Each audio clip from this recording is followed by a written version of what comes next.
Bismillahirrahmanirrahim. Assalamualaikum warahmatullahi wabarakatuh. Pada kesempatan hari ini saya akan buat vlog Uma Nokat Jawab part 87.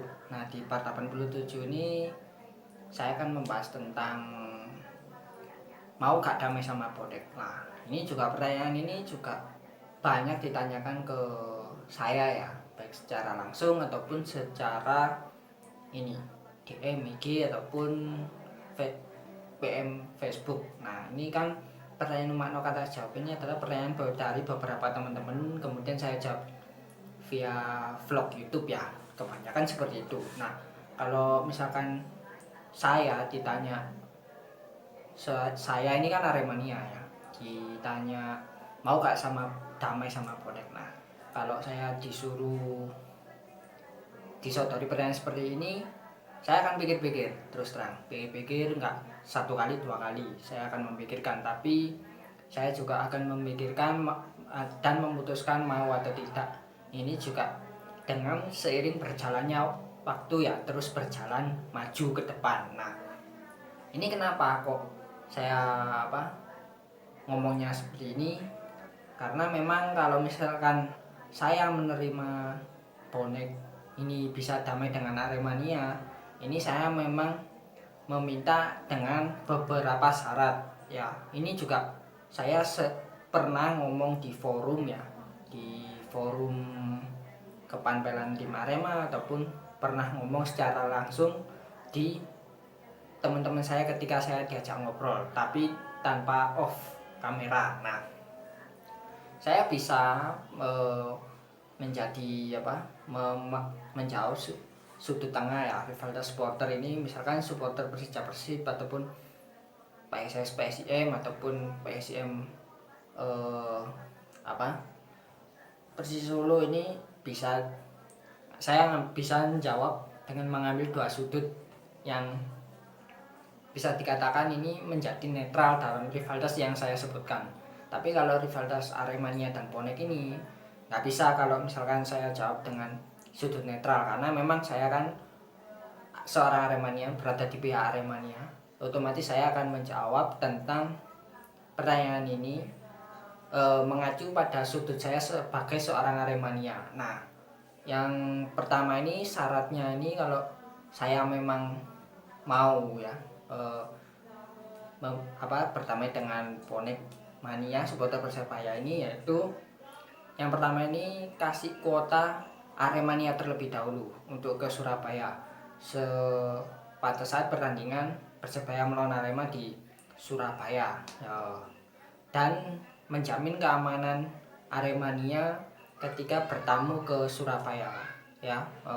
Kita bisa ajukan contoh rivalitas Bonek dengan Pasopati, kemudian Bonek dengan The Maxman, kemudian Bonek dengan El Amania ya, seperti Persela lah dikatakan.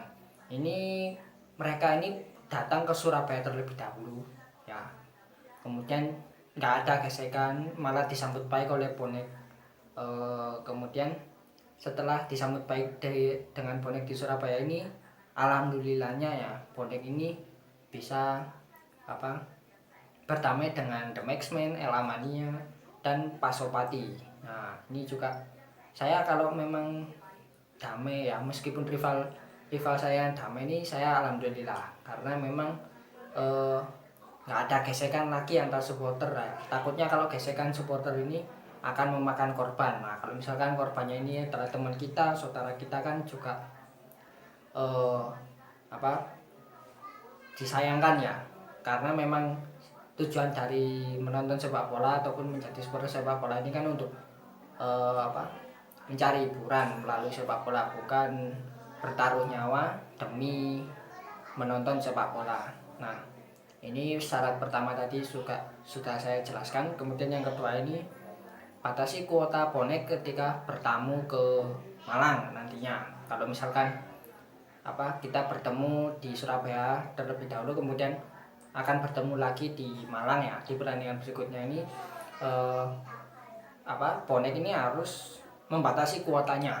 Saya contohkan lagi, ketika damainya supporter Persela dan supporter Persebaya ini Di putaran pertama ini Persela ini apa eh, Persela ini dikasih kuota, namun apa di Surabaya dengan aman ya, nggak ada gesekan. Kemudian di putaran kedua ini apa akhirnya bonek ini bisa datang ke Stadion Surajaya Lamongan waktu itu ya, meskipun pertamanya dilarang ya.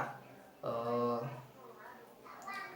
Intinya adalah membatasi kuota ketika bonek bertemu. Nah, takutnya ini kalau misalkan melebihi kuota ini, yang ditakutkan adalah seperti tragedi di Mantul ya, sekitar tahun 2018, di mana Persebaya melawan Persija ini dilangsungkan di Stadion Sultan Agung Mantul dan bisa dihadiri oleh 2 supporter waktu itu, baik The Jackmania ataupun bonek ya. Tapi sebelum pertandingan pada hari hanya disayangkan waktu itu bonek ini bisa dikatakan melebihi kuota dari kuota panpel Persija waktu itu, sehingga menyebabkan tawuran antara The Jack dan bonek ya. Padahal kita tahu sebelum pertandingan di hari waktu itu hubungan The Jack dan bonek ini cukup baik ya, mau damai lah istilahnya. Banyak yang membawa sal ataupun atribut Persija ke Stadion Gelora 10 November ataupun sebaliknya, banyak yang membawa atribut Persebaya ataupun bonek ini di Stadion Gelora Bung Karno di Jakarta. Nah, sayangnya ini juga tadi ya, kalau menurut saya ini adalah penyebab dari tragedi Bantul ini adalah karena kuota bonek ini melebihi kuota yang disediakan oleh panpel Persija di waktu itu. Kemudian ini yang ketiga ini yang menurut saya ini problem dari bonek ya, problem besar kalau menurut saya ini dari dulu sampai sekarang, yaitu stop bonek liar, kemudian stop estafet. Nah, karena memang berdampak ya, bonek liar ini nggak terorganisir ya. Kemudian karena nggak terorganisir ini biasanya kalau misalkan mau UE ini harus, biasanya kebanyakan ya ini estafet atau istilah Jawa Timurannya gadol, dari kota asalnya menuju kota yang menjadi venue pertandingan Persebaya ketika melakukan pertandingan tandang atau away. Nah, ketika pada saat estafet ini ya, ada memang oknum ini yang bisa dikatakan ini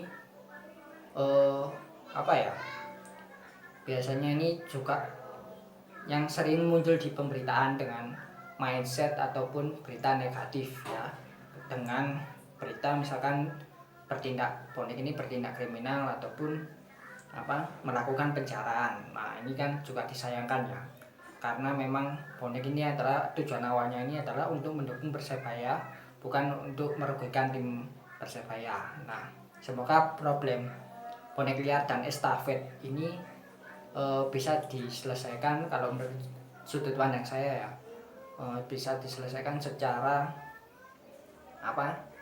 musyawarah ya, oleh bonek bukan di Surabaya saja, di wilayah Jawa Timur khususnya, ataupun di wilayah di seluruh Indonesia. Kemudian yang keempat ini adalah pentolan dari Aremania dan bonek ini harus bertemu ya. Kalau misalkan kita berkacu pada damainya supporter Persisolo dan Persebaya ini kan tidak lepas dari peran pentolan kedua supporter ini bertemu satu sama lain. Nah, ya di Solo ini juga ada pohon cinta ya antara Pasopati dan bonek sebagai simbol awal perdamaiannya Pasopati dan bonek ini, yang dulunya ini mempunyai rivalitas cukup keras bahkan di Indonesia kalau menurut saya. Nah, ini juga misalkan entah itu siapa saja orang yang berpengaruh di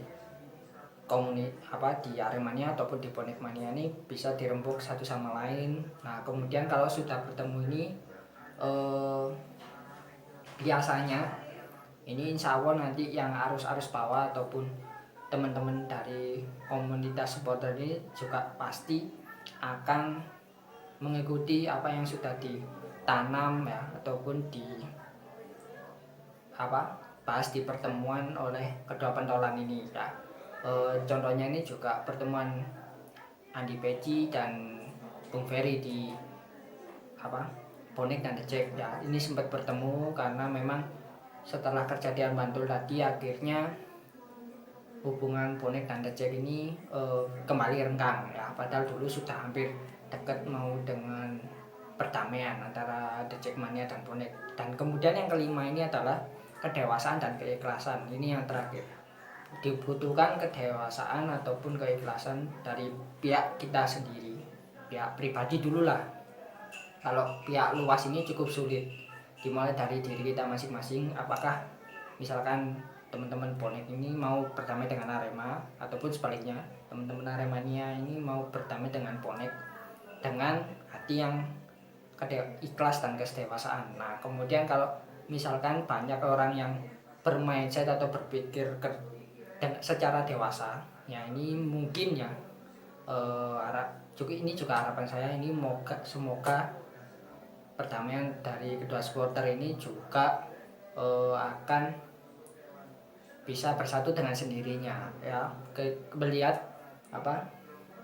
rivalitas yang pernah di rivalitas yang ada baik di kubu Bonek yang pernah berdamai dengan supporter Persela, Persis Solo dan PSM Makassar, kemudian juga Arema ini yang juga sudah berdamai dengan supporter PSIM Yogyakarta yang dulu juga mempunyai hubungan yang kurang harmonis ya waktu itu ya.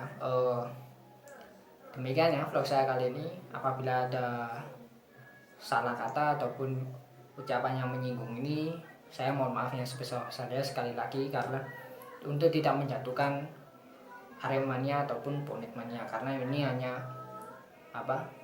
unek-unek saya ya, yang intinya pada sisi positifnya ini saya ingin mengedukasi bagaimana sih mendukung sepak bola ini tanpa ada kekerasan, intinya seperti itu. Kita membuat konten ini juga juga jangan memberikan arah yang negatif, namun memberikan arah yang positif kepada orang yang menyaksikan medsos kita. Sampai jumpa di vlog saya selanjutnya. Assalamualaikum warahmatullahi wabarakatuh.